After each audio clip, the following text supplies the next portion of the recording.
toutes, c'est l'équipe jeunesse de la médiathèque de Gagny. On a décidé aujourd'hui de vous faire des petites lectures et des petites chansons sur un thème particulier. Et justement, est-ce que vous savez que nous on a une amie qui n'est pas confinée? Ah bon? Non, je savais pas. Ouais, vous savez pas qui c'est, hein? Non. Bah regardez, elle est là-haut. Ah, la lune. Bah ouais, c'est la lune.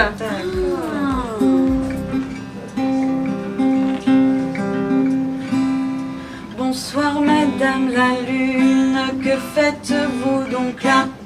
Je fais mûrir des prunes pour tous ces enfants-là.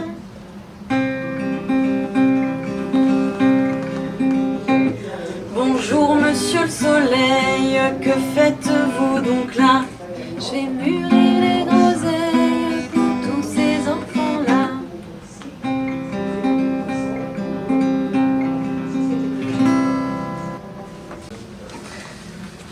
Alors, maintenant, on va vous lire une petite histoire qui s'appelle Oh la belle lune, écrite et illustrée par Éric Battu et éditée chez Didier Jeunesse.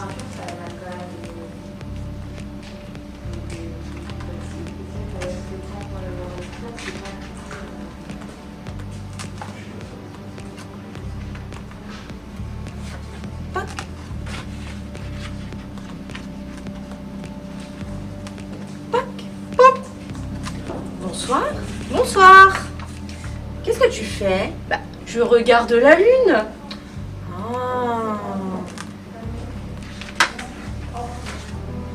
Poc, pop, pop. Bonsoir. Bonsoir. Mais qu'est-ce que vous faites?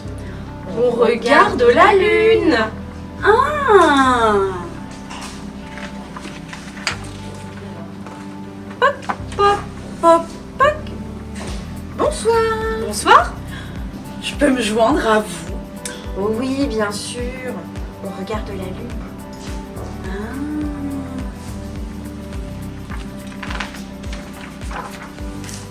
Poc, pop, pop, poc, pop.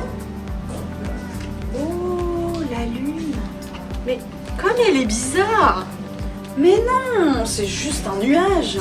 Ah. Poc, pop, pop, poc, pop, pop. Mais elle est où la lune? Elle s'est cachée.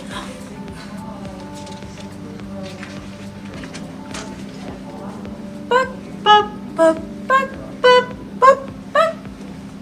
Ah, la revoilà.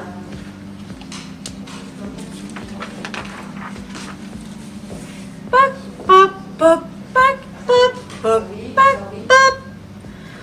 Oh, la belle lune. Oh non, Mais qui a allumé la lumière? c'est moi, tralalère.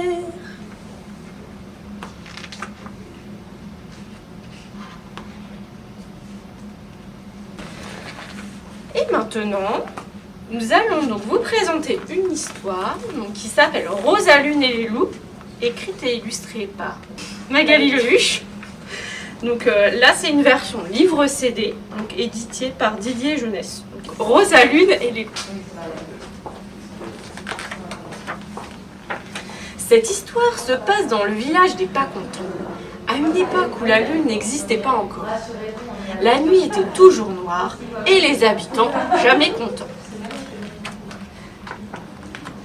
Dans ce village vivait une femme qui s'appelait Rosalune. Rosalune était belle. Rosalune était ronde. Sa peau était claire comme le jour et ses joues roses comme deux bonbons. Rosalune chantait toute la journée.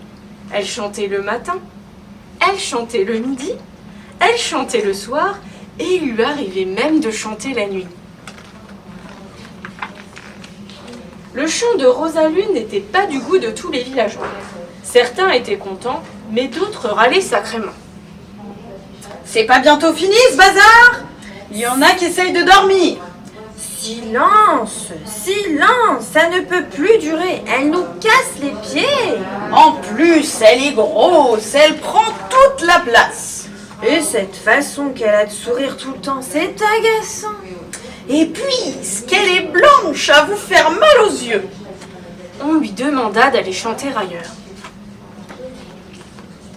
Depuis ce jour, elle s'en fut tous les soirs se carapater au fond des bois. Et là, Rosalune chantait ses plus beaux airs d'opéra. Sa voix était si belle qu'il lui fallut peu de temps pour conquérir un public attendri. Tous les loups de la forêt s'approchaient et l'écoutaient sans un bruit. Au petit matin, ils la voyaient partir à regret et n'avaient qu'une envie, c'était que la nuit revienne pour l'entendre de nouveau. Un beau matin, les loups suivirent Rosalune jusqu'au village. Mais les pas contents, effrayés, les chassèrent à coups de balai. « Maintenant, tu restes ici, Dirent-ils à Rosalune. et tu te tais. » Alors Rosalune s'enferma chez elle et cessa de chanter.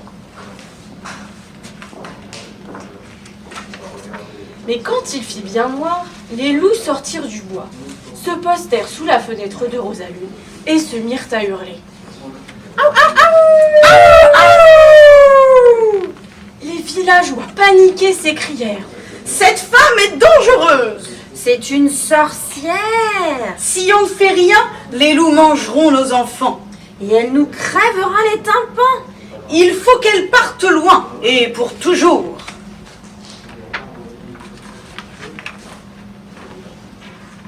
On organisa un vote à main levée, un peu trafiqué, et l'expulsion fut décidée, Une seule solution pour qu'on s'en débarrasse. déclara le chef des pas contents. La catapulte. Ce soir-là, les pas contents se cachèrent dans tous les recoins du village. Sitôt la nuit tombée, les loups revinrent. Au premier hurlement, Rosalune se mit à sa fenêtre. Seule sa voix pouvait apaiser la meute. Mais elle n'eut pas le temps d'ouvrir la bouche. On entendit un grand cri. Attrapez-les! Rosalune et les loups furent tous capturés. On les entassa sur le siège de la catapulte. Tout le monde est à son poste? Le compte à rebours put commencer. 10, 9, 8, 7, 6, 5, 4, 3, 2, 1, 0! Lancez la catapulte! Rosalune et la meute furent propulsés dans les airs, comme une fusée. Ils dépassèrent la cime des arbres et le clocher du village fut bientôt très très loin. La voix de Rosalune s'éleva alors, plus puissante et plus aérienne que jamais. Les loups planaient. Les loups planèrent longtemps, puis plus du tout. Ils se retrouvèrent par terre, au beau milieu d'une forêt inconnue. La meute se tourna alors vers le ciel pour guetter l'arrivée de Rosalune et amortir sa chute. Un point y brillait, un rond lumineux, immobile. La forêt était silencieuse. Les loups fixèrent alors l'étrange lumière et se mirent à hurler.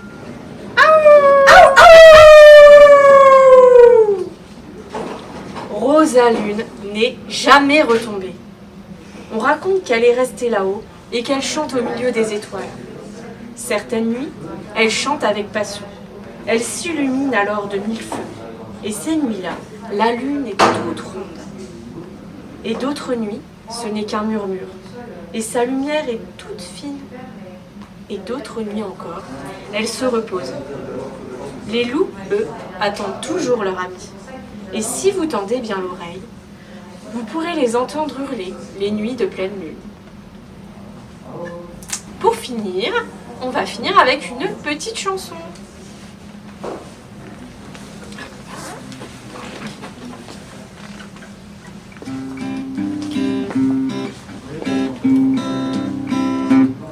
Bonsoir Madame la Lune, que faites-vous donc là?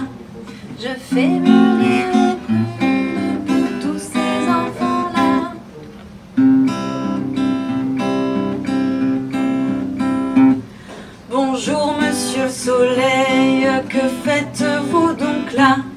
Je fais mûrir les groseilles pour tous ces enfants-là.